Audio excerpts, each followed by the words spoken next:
বাংলাদেশের এগিয়ে যাওয়ার প্রত্যাশা জানিয়েছেন রাজনীতিবিদ ও বিশিষ্টজনেরা।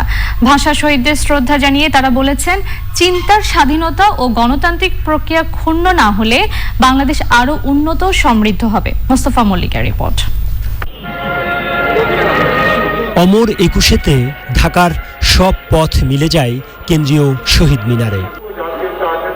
সকাল ৬টা থেকেই ঢাকা বিশ্ববিদ্যালয়ের আশপাশ পূর্ণ হয়ে যায় রাজনৈতিক, সামাজিক, সাংস্কৃতিক নেতা কর্মী থেকে সাধারণ মানুষে। ফুলে ফুলে ছেয়ে যায় কেন্দ্রীয় শহীদ মিনারের পাদদেশ। বিশিষ্ট জনেরা বলছেন, ২১ মানেই এগিয়ে যাওয়া, ২১ মানে মাথা নত না করা।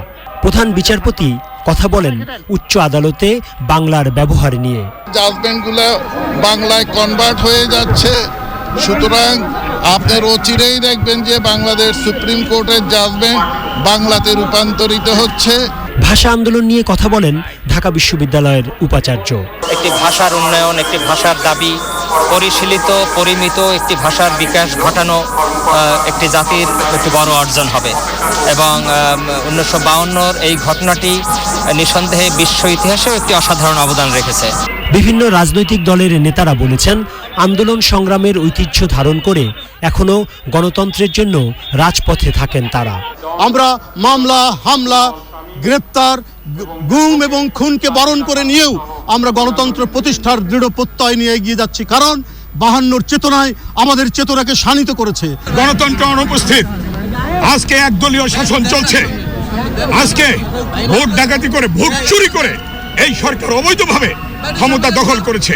আজ ৬৯ বছর পরে আমাদের আবার নতুন করে লড়তে হচ্ছে যে আমরা একটা মুক্ত পরিবেশ চাই, গণতান্ত্রিক পরিবেশ চাই। তথ্যমন্ত্রী বলেছেন, যারা গণতন্ত্র আর বাক স্বাধীনতা না থাকার কথা বলে তারাই মুখে সবচেয়ে বেশি স্বাধীনতা ভোগ করেন।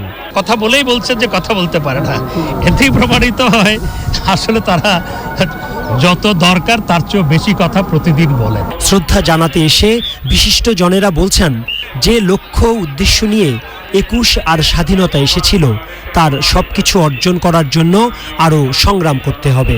৫২-র শক্তিতে বলিয়ান হয়েছিল ভাষার জয়, আর সেই সূত্র ধরে স্বাধীনতার জয়।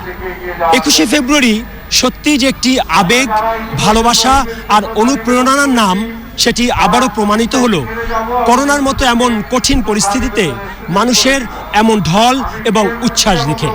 সবাই বলছে, এগিয়ে যাক বাংলাদেশ, এগিয়ে যাক প্রিয় এই মাতৃভাষা বাংলা।